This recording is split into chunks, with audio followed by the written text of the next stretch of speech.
Accused of distributing child pornography was in federal court today. I'll tell you if the judge granted him bail. Adding parking meters to Balboa Park will impact this historic bridge club. Why members are concerned and what they're asking for. For when that measure is out, thank you to all the individuals who participated today. California lawmakers advance a bill to redraw the state's congressional maps. When it comes to fun, a new survey says California's #1. We'll tell you why they say we're the best. CBS 8 News Live at 6 starts right now. A St. Augustine High School teacher charged with distributing child pornography appeared in federal court today in an effort to be freed on bail. Good evening and thank you for joining us. I'm Carlo Cicchetto. And I'm Steve Price. In tonight for Marcella Lee. Today was Ryan Segura's second court appearance since he was arrested last week. CBS 8's Alex Cheney was in the courtroom today and joins us with the judge's ruling. Alex. Yes, Steve, the judge ruled today to deny bail to Ryan Segura. The judge did say she does not believe that he is a flight risk, however, still believes he is a threat to the community due to the nature of his crimes.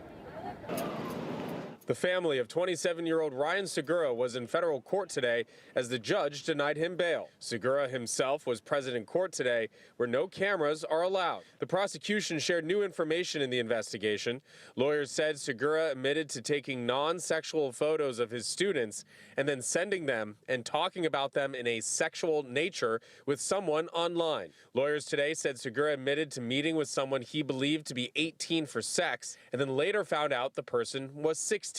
Earlier in their investigation, lawyers said Segura admitted to exchanging child sexual abuse images with a man in Denver through social media. The defense said Segura's crimes were only for distributing child porn and not creating it. And if granted bail, he would have lived with his grandmother in Fallbrook. Segura has been placed on administrative leave from St. Augustine High School in North Park, where, according to his LinkedIn page, he taught religion for the last 4 years and was also a track and field coach. Segura is charged with distributing child pornography, which is a crime that comes with a minimum mandatory sentence of 5 years and a maximum of 20 years.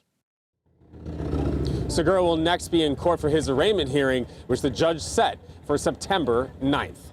Reporting live, I'm Alex Cheney, CBS 8. Thank you, Alex. Tonight, San Diego police are asking for your help in solving a murder that tore apart a young family nearly 2 decades ago. 19 years ago today, a man burst into an apartment on Nogal Street in Lincoln Park and opened fire. He shot and killed 31-year Andre Mahan. His wife, Essie Mae Horn, was also shot but survived. For almost 2 decades, Horn has searched for the young man who took her husband's life. She says the pain of that night and of raising their 2 children on her own fuels her search for justice. I was lost. But I had to live not for me, but for my kids. And that's why I'm here today, 19 years later, sharing my story, being a voice for myself, my family, and the voiceless, because it hurts to continue to talk about it, but also it hurts not to talk about it. Horn is asking anyone with information to please come forward. Crime Stoppers is offering a $1,000 reward to help solve the case. You can go to cbs8.com for more information. Teachers and community members are now on patrol near school campuses in San Diego on the lookout for ICE agents. Union Del Barrio and the Association of Raza Educators started training teachers and community members several months ago. Organizers say 80 to 100 people have gone through the training so far, and they're working to recruit more teachers and parents. We urge the community to be vigilant and aware of what is normal, what they're used to seeing in their community, so that when something is out of place, right, when you see somebody, a car that you don't recognize, a car that's looking like, you know, with very dark tinted windows, or they've been there, you know, and so it just kind of brings that alertness.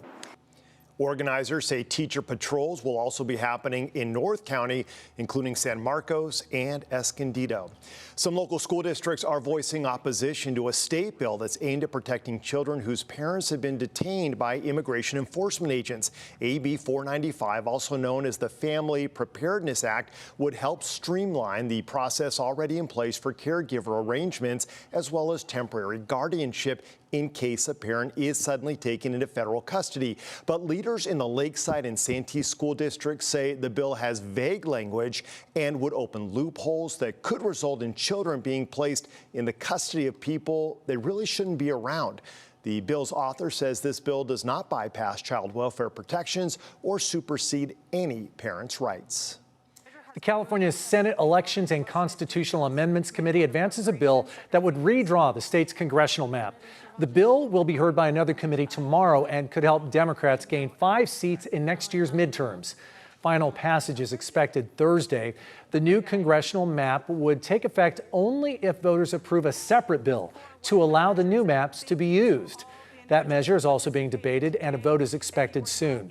The effort is Governor Newsom's response to Texas Republicans redrawing congressional maps there at President Trump's behest to create 5 new GOP-leaning districts. The city of San Diego's plan to add paid parking in and around Balboa Park isn't sitting well with one group of seniors who visit the Bridge Club there every week. CBS 8's Shannon Handy is working to address their concerns, and she shares how the city has now responded since we got involved. The Redwood Bridge Club has been around since the 1940s. It has hundreds of members, mostly seniors on fixed incomes who say they can't afford the city's proposed parking rate of $2.50 an hour. Located on 6th Avenue on the western edge of Balboa Park, you'll find the Redwood Bridge Club, where 6 days a week seniors spend hours playing bridge. We get about 60 people per day through the building. Some days we get up to 80 or 90. David Walters is a club manager. He says a lot of players drive to get here, meaning they have to park, and some come multiple times a week, which is fine when the parking is free. But it won't be starting this fall. Last month, the council approved adding 300 meters to Park Boulevard and 6th Avenue, which starting October 1st will run from 8 a.m. to 8 p.m. 7 days a week at $2.50 an hour. They're here for about 3.5 hours. We charge $12 for a game of bridge. Paying for a meter for 4 hours, that's another $10. David told me he surveyed the club's members and found half said they would have to cut down their visits or not come at all. What happens is the games get so small that eventually they collapse upon themselves. It's a possibility Jeanette Caldwell can't comprehend because for her and so many others here, bridge isn't just a game. It helps with memory loss and isolation. They want to have that exercise and also the socialization. Members have suggested a permit system which will allow them to park for free or at a reduced rate. They've shared this as well as their concerns in person at council meetings and via letters, emails, and calls to the mayor's office, but say they've received no response until now. We finally heard back from the city, and they are going to schedule a meeting with us. The mayor's office scheduled that meeting less than an hour after I reached out to them about this story. Do you think that's a coincidence, David? I do not think that's a coincidence. Meanwhile, District 3 Councilman Stephen Whitburn says he too has the same concerns just by his yes vote on the parking fees. My additional request is that we figure something out for the people who use the West Mesa, like the seniors on fixed incomes who use the Redwood Bridge Club. The council is meeting again in September for final approval of the new Balboa Park parking fees. David hopes before then a compromise is made. I really think they don't want the unintended consequences of facilities like this shutting down. David says there are nearby facilities with similar concerns. We will stay on top of this story and let you know what happens.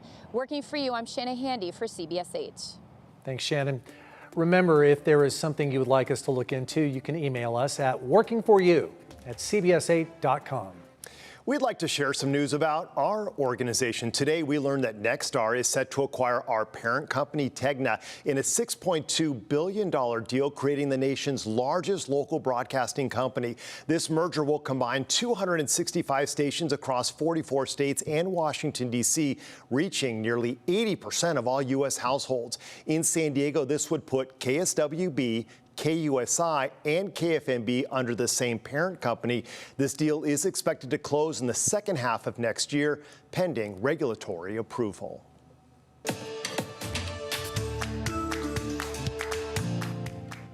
New tonight, Vietnamese electric vehicle maker VinFast is launching its first California dealership right here in San Diego tonight. The new dealership is celebrating its grand opening right now, and they are optimistic about what their brand will mean for California's EV industry, which has hit a few road bumps lately. CBS 8's Steffi Roche joins us now live from tonight's event in Kearny Mesa. Steffi, what are you seeing out there?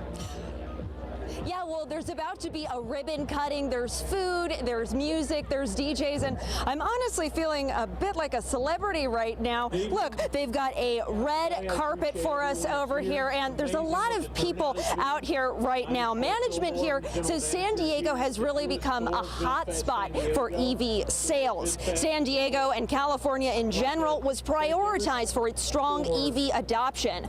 Paul Fillmore, the general manager of Sunroad Automotive, says EV sales are occupying about 25% of the market in California, and that VinFast is targeting further dealership growth in the state. With that said, I asked Fillmore about the current state of the EV industry in California and nationwide.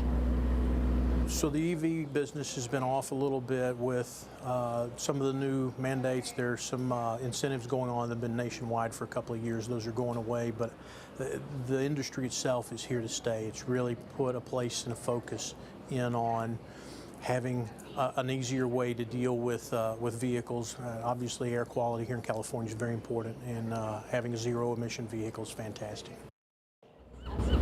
As far as concerns about tariffs, he says it's too early to tell how tariffs could impact their EV sales and those looking to buy a car. And while everyone here is excited for the first dealership in California, the company now has over 30 dealerships in 15 states, including in New York and Texas. But for now, reporting live in Kearney Mesa, I'm Steffi Roche, CBS 8. Pretty cool looking cars. They're striking. I've seen them out on the road. They definitely have a styling concept of their own. They look cool. All right. Nice. The Padres looking to get some wins following a streak of losses. We're at Petco Park with a look at what to expect in tonight's game against the Giants. That's coming up next. Plus, when it comes to fun, a new report finds California #1. This guy next to me, Steve Price, he finds out what made the Golden State stand out over others. And coming up later, a disease carried by ticks is spreading across the state. It's impacting both people and dogs. We'll tell you what to look out for.